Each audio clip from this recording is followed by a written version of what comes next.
Said was, The bottom, so you're closer to Summerfield. Yes.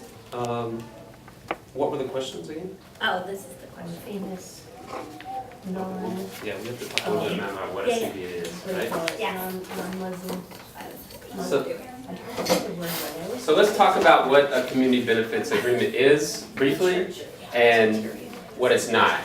So a community benefits agreement is an agreement that is reached between, ideally, between a developer and a very broad coalition of community groups that join together to fight for this agreement around a development project, right? So we were, in the Portchester example, we were fighting to take the United Hospital development that was going on. We wanted to make sure that that was going to benefit all of the community. So we formed what I think in Portchester is a very broad coalition where we had the local NAACP chapter, we had HDSW, which is an organization that is active around housing issues. We had Don Bosco Workers, a day laborers center, a worker center for day laborers. We had several labor unions in the construction industry. We had CWA, which represents utility workers.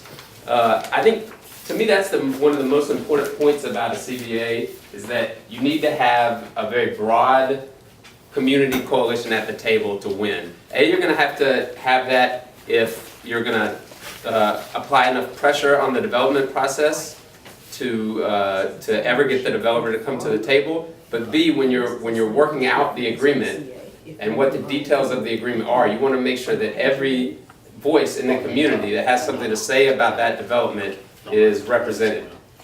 Another important point about community benefit agreement is, again, it's best that it's negotiated directly between the community and the developer.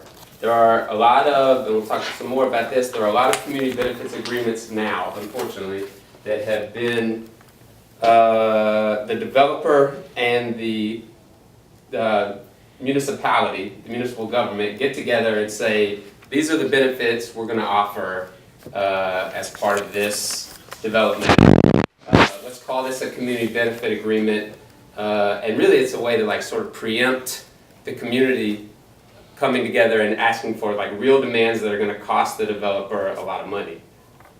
When you have a real CBA, it's again negotiated between this broad array and the developer directly, and it's probably going to be costly for the developer, but it's going to result in much more meaningful demands, like or much more meaningful benefits.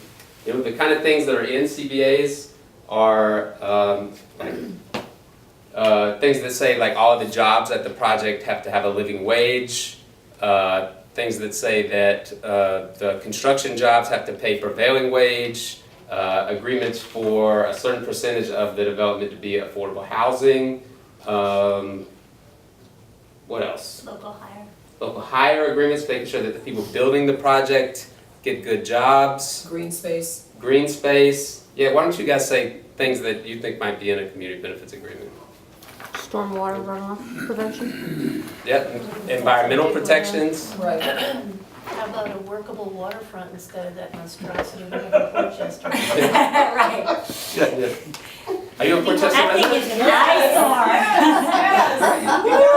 Yes. You could have a beautiful little waterfront there, we could have fairs there, we could have a farmer's market there. Sure. Instead it's fenced off because they didn't build it right. Right, Right. so open space, Yeah. like So smart have they been development. sued? I've Right. been wondering No. that forever, why have No. they not been sued? Yeah. So that's another good point about community benefits agreements, is that they're a very good way to like mitigate the impacts of a big development project. Well, could I ask you about like your comment about like it being direct rather than through the municipality? Does that like depend on like, is that like a it depends situation? Because like I would think that if you could, like your first part of getting what the people want, right? That's important. You don't want the government officials deciding what the people want. But if the people can get the government to agree with it, the government's in a better bargaining position with the developer than the people are, because like the government doesn't have to permit the development to go forward. So I'm just wondering if like if your comment that it's better to go direct is situational, or it's broader than that? It's probably in a certain degree situational. There are certain things that a developer can agree to in a direct negotiation with the community that the government legally can't demand. Hi. Hello. Yeah, can you introduce yourself? Hi, I'm Amelia. Hi, Hi, Amelia. Here, we're just looking at community benefit agreement. So what would that be? Yeah, that's interesting. For instance, like, a government can't say, for instance, we won't rezone this project if you don't build with 100% union labor. But a community group, I mean a union and a community group or a community coalition that it's working with can say, we won't stop trying to stop this project from happening unless you build with 100% union labor. And there are all kinds of various sorts of benefits and stuff that the government can't, you know, there are rules about what a government can ask for or what a government can demand before it allows a development to go through. Especially, like in our case, United Hospital is private property. It wasn't public land. It was a private development. Yeah, no, I see what you're saying. If it's of right, there's little that a government can do. But I think if there's like waivers required. There was a rezoning required. Yeah, so then Even it in the gives the situation- government a lot of flexibility. Yeah, but only to a certain degree. It has to be within I'm forgetting the legal terms, like within the nexus of the impact and I forgot the other word, right? No, you're right, it has to have something, right, it can't just be like anything, right? Yeah, it can't be, but as a community group, it can be anything. And if you can apply enough pressure on the development process that you can stop it from going forward, then you can ask for anything. Would a CBA be subject to Article 78 proceedings? Some of the knowledge. Well, it's not really a legal, I mean, it's not really it is a legally binding agreement, but it's not part of the official development.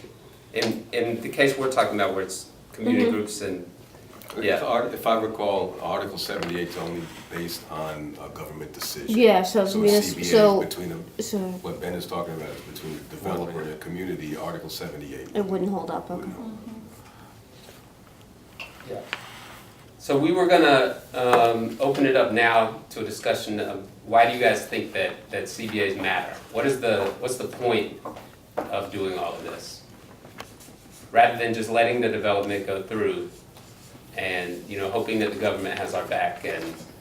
And who could a CBA benefit? So why do they matter and who do they benefit? Like thoughts about that?